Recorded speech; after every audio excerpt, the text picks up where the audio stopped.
So tell me, do you know anyone that's over 60 years old and living with a permanent colostomy bag? If you know someone, put a heart in the chat. If you're new here, I'm Sandra James. I'm a colorectal cancer survivor and I live with a permanent colostomy bag.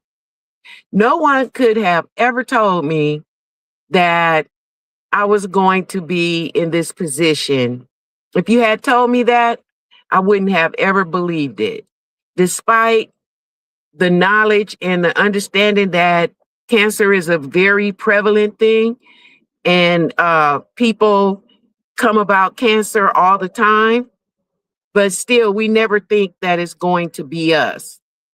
So today I just want to share with you all how I came about cancer. Well, not actually how I came about it, but finding out that I actually had it because I still don't know today how I came about it. What I do know is that I was diagnosed with it. I was diagnosed with colorectal cancer at the age of 62. I am now past 62 and I am managing a colostomy bag. So I just happened to have some bleeding in the backside, and I attributed it to hemorrhoids.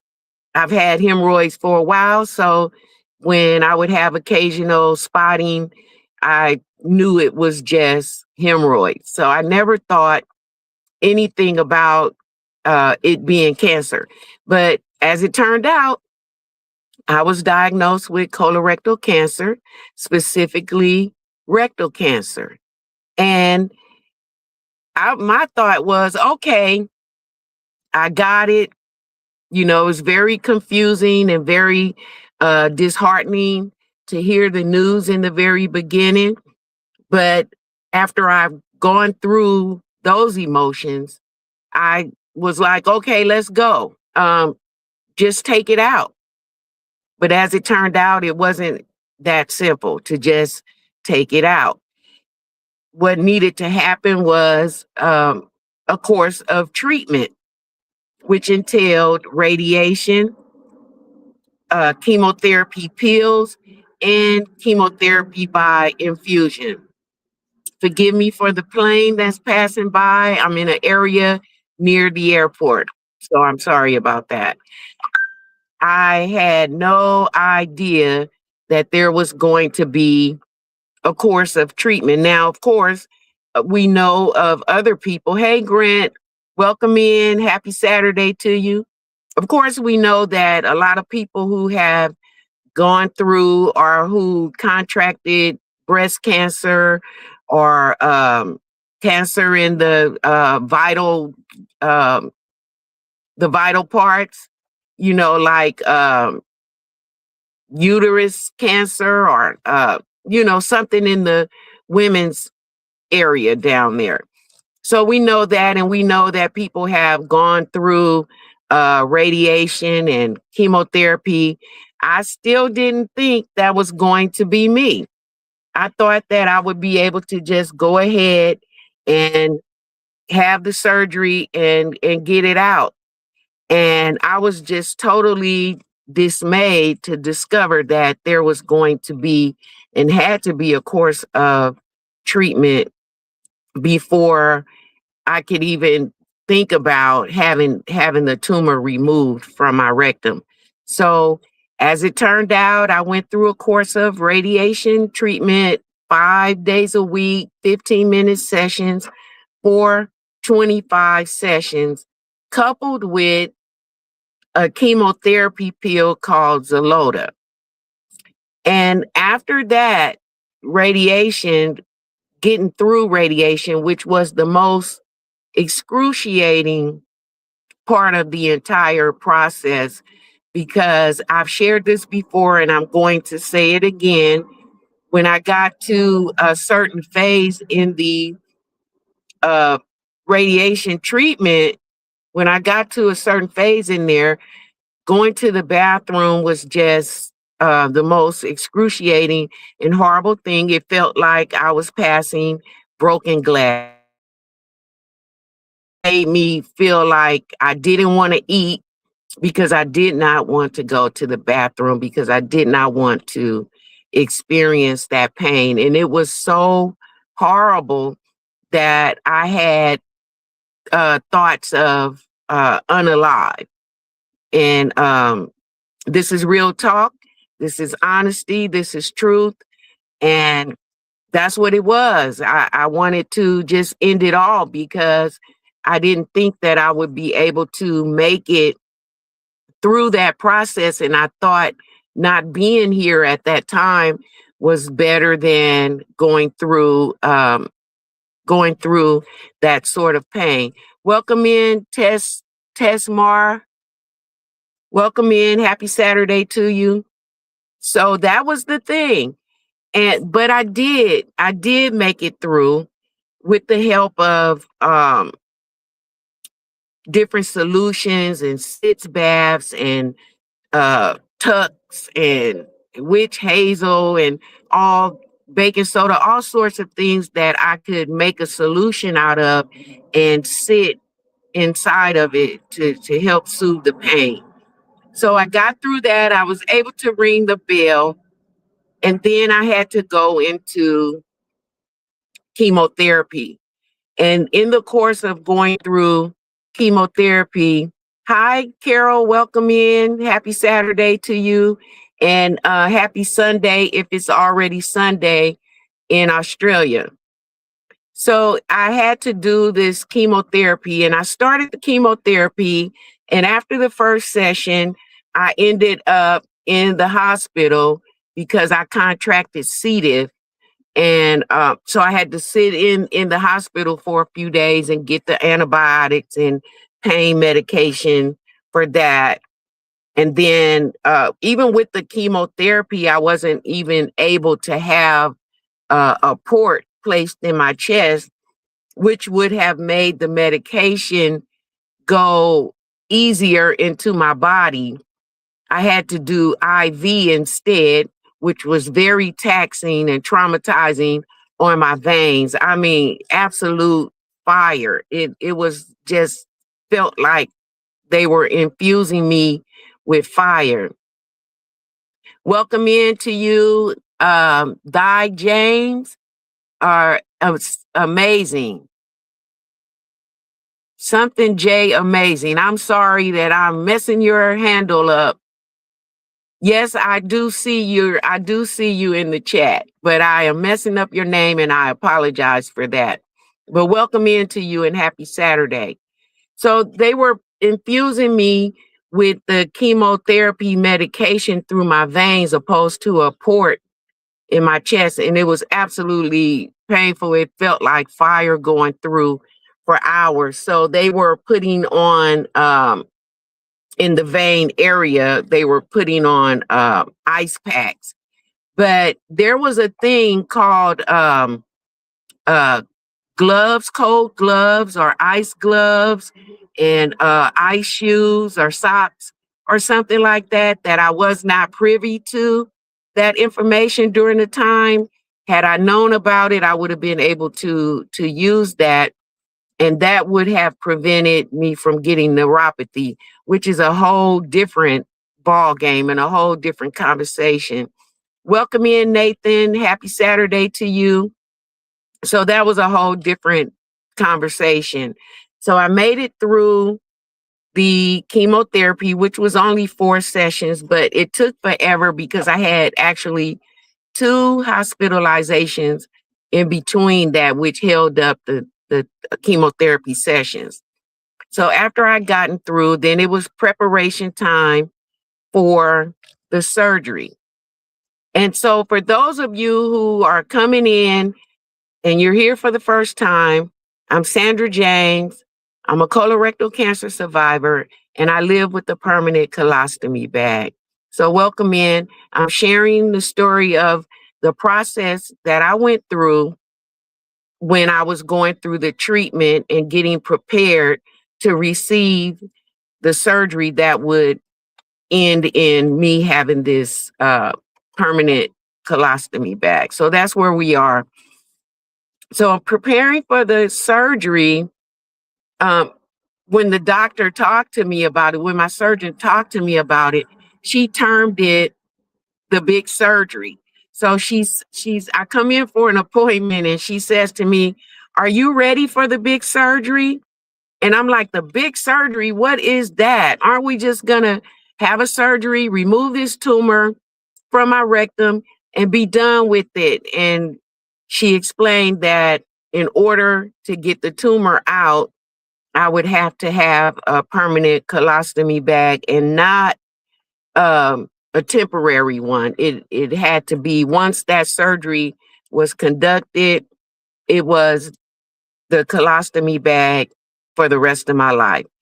And so finally, after spinning around with that and going through the mental changes and the mental trauma of having to have a colostomy bag, I went in and I had the surgery. But that wasn't enough to just go in and get the surgery and come home with the colostomy bag. The surgery ended up, I won't say an epic fail, but there were complications with the surgery. So after I did the surgery, it was about 9 days before I had to go back in for the second surgery. So the first surgery would have just been that. But my small intestines wrapped itself around the colostomy on the inside, which caused the bowel obstruction. So I wasn't able to go to the bathroom for a certain amount of days. Usually, when you have a surgery, you'll have to have a bowel movement before they allow you to go home. But after 3 days, I wasn't having a bowel movement. And then after 9 days, still nothing, but I was experiencing stomach pain. My stomach had blown up to the size of a basketball, and they call that a dissension. And so they had to get all of the fluid out of my stomach. So I had to go through the process of having a tube placed down my nose and all the way down to my stomach to pull this fluid out, which I ended up with that tube for quite a while. So the hospitalization was 3 weeks. So I went back in after that ninth day of not being able to go to the bathroom. I went back in and they corrected the bowel obstruction, and I was, relieved of that. And still I did not go to the bathroom, but I wasn't obstructed anymore. I just didn't have the blockage anymore. So after going through that, I ended up having to have nutrition through a nutrition bag. They call it TPN. So I was able to go home with the nutrition bag. And by that time, I wasn't even able to walk. So I had to use a walker and learn how to walk again. I wasn't able to eat, and I had the nutrition bag. So I had to live like that until I was able to take in food again. And then taking in the food was a process, a little bit at a time, learning how to eat again, and then learning how to manage and live with the colostomy bag. So that was the process. So where am I now? I have been with the colostomy bag 1 year. 1 year last month. I I've been living with the colostomy bag, and I'm doing well. It's living with the bag is challenging.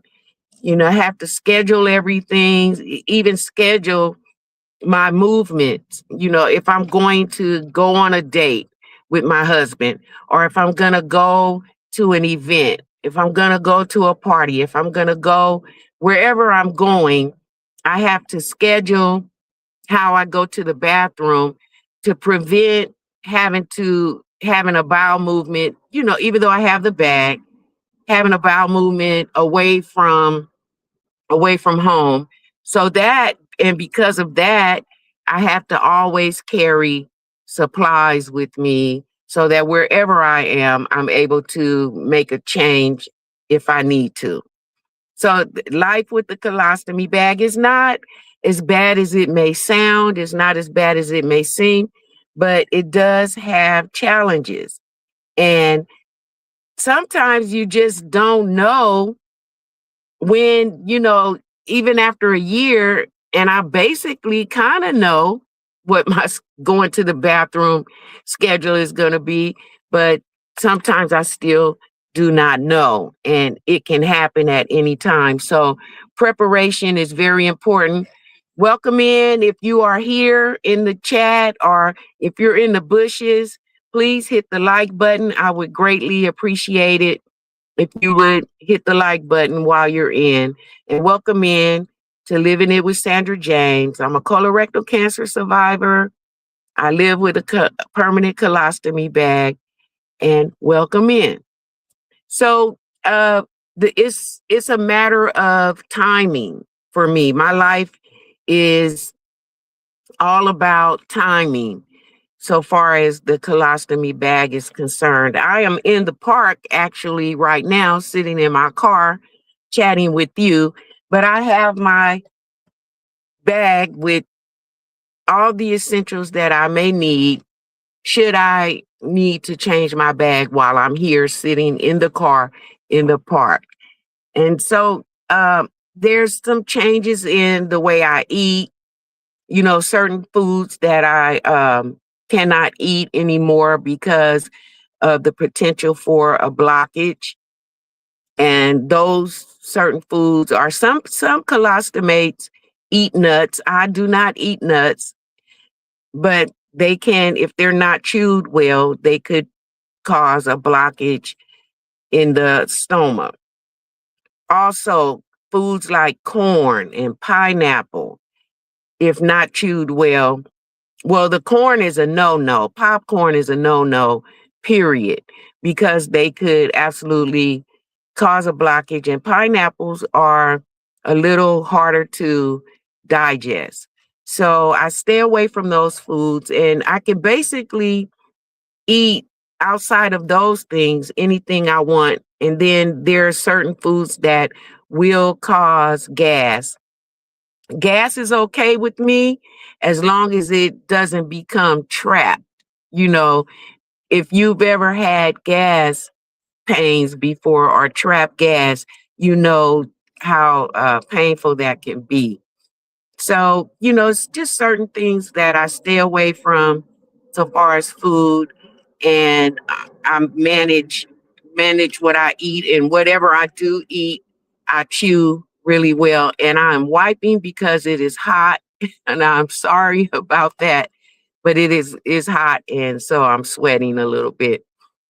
So that's my life. Over 60 years old, living with a colostomy bag. I had no idea that that was going to happen, but it did happen. But on the flip side, I have a greater quality of life. I have a second chance to live, and I am absolutely very pleased with that.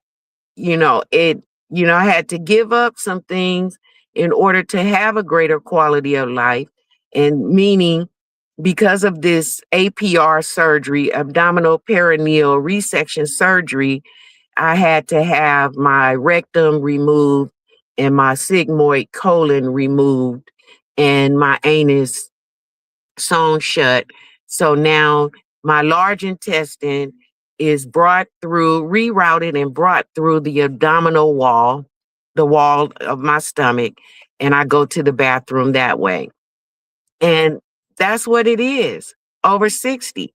And life, have an opportunity to have a greater quality of life because of this colostomy bag. And so I'm just grateful to have that and to have another opportunity at my age, over 60, to live and to do some of the things in life that I aspire to do. So far as career, so far as having my own business, so far as being able to have engagement and be in certain communities and being active. So, yes, now that I've gone through a year of recovery, and recovery is not over, recovery is not linear. So, but while I'm still in the recovery process, I am exercising, and I utilize a rebounder, which is a mini trampoline for my exercise. And I'm drinking plenty of water. Staying hydrated is basically mandatory. It's mandatory for everybody, whether you have a colostomy bag or not. It's mandatory. Hydration is mandatory for everyone. So I'm staying hydrated, and I'm almost finished with bottle number 4 already, and it's only 12:48 in the afternoon. And yes, I'm doing well. So I'm eating as best I can. I'm not perfect with how I cook and how I eat. I'm still struggling to cook because I never had been a person that cooked, but eating much better, feeling much better, doing much better. I'm able to drive. I'm able to walk again. I'm able to exercise. I'm able to get out, have fun, dance, and do certain things. And from time to time, questions come up about intimacy. And intimacy is not a problem for me. It's not a problem for my husband. We still have the same quality of life so far as our intimacy is as we did prior to having the colostomy bag. A lot of people ask about leakages, and some people are concerned about sleeping at night and wondering if they're going to have a leak in their bag while they're sleeping. Welcome in, JC. Happy Saturday to you. So people are concerned about leakages at night. And it's a bit different when a person has a colostomy and when a person has an ileostomy. So people with ileostomies are more susceptible to leakages, and that's because their output is more liquid form than it is formed. People with colostomy bags, their output is a little more formed, and the probability of having a leakage is a little less, but there's still a probability. I have had one in my entire year of having a colostomy bag. But I always just share with others who are concerned about sleeping at night and having a leakage while they're in during their sleep time. I always encourage them to have a mattress pad where they can sleep. I still sleep on a mattress pad ever since I got my colostomy bag, though there are no leakages so far. I still do it because I never know. So, and always go to bed with your bag totally empty.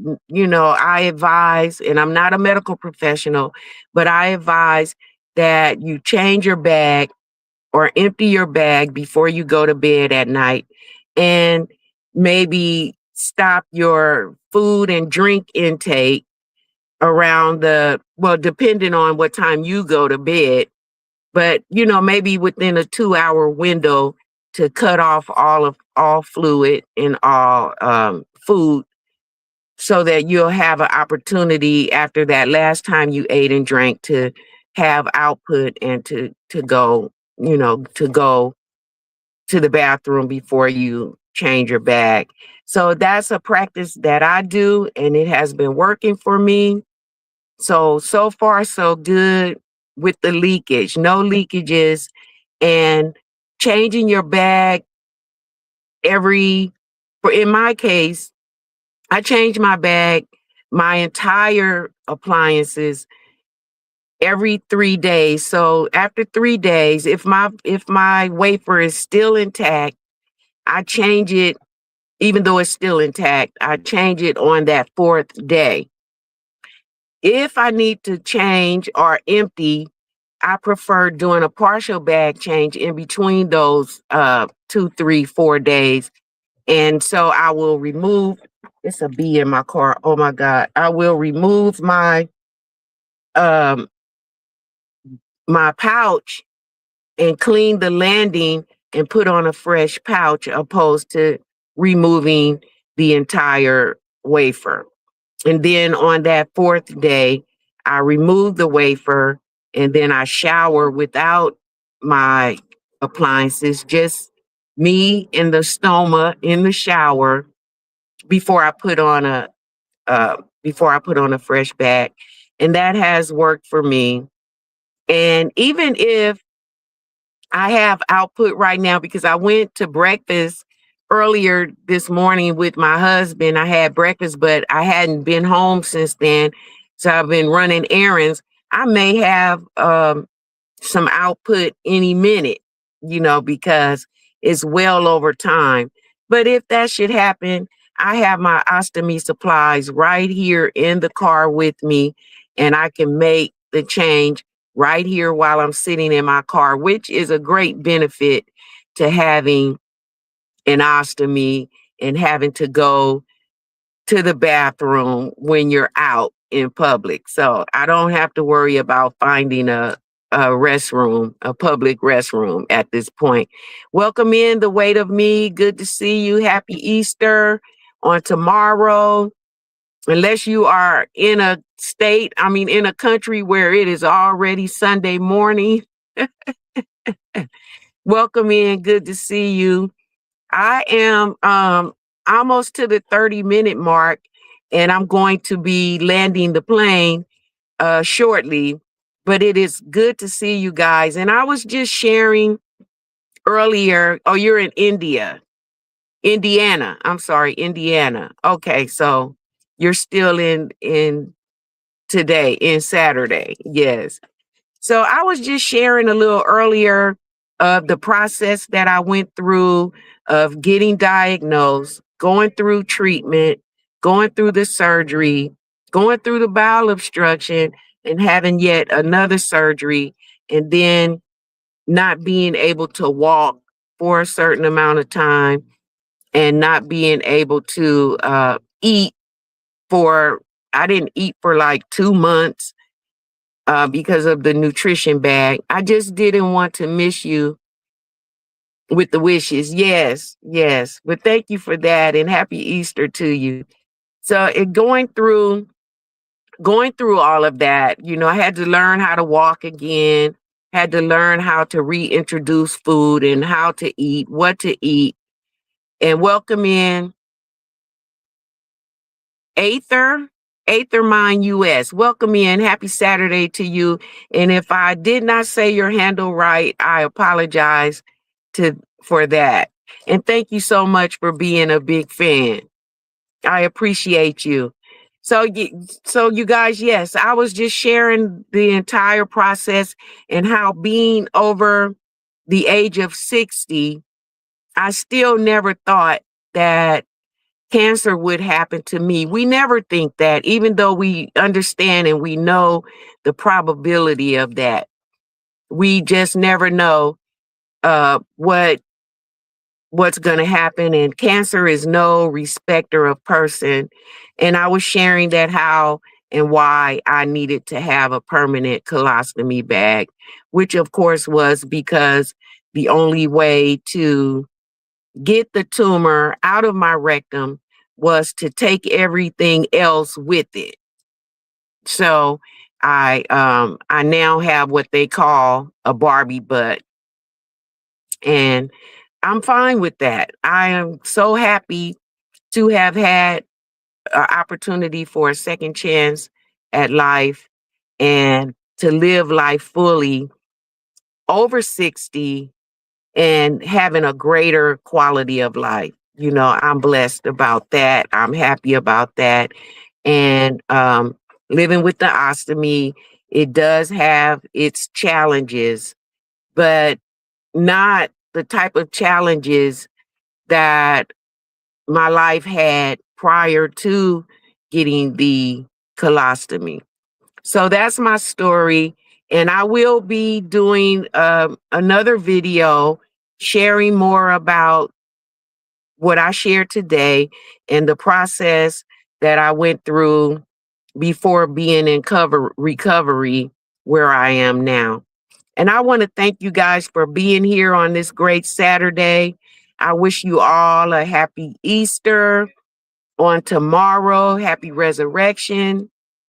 And you all be blessed. I may come on and go live again a little bit later, but I am sweating profusely in this car. I'm sitting in the park and I need to, you know, just get on with it. But perhaps I'll come on a little later and have more chat and more time with you all. But thank you again for being here. And I will see you all in the next one. Living it.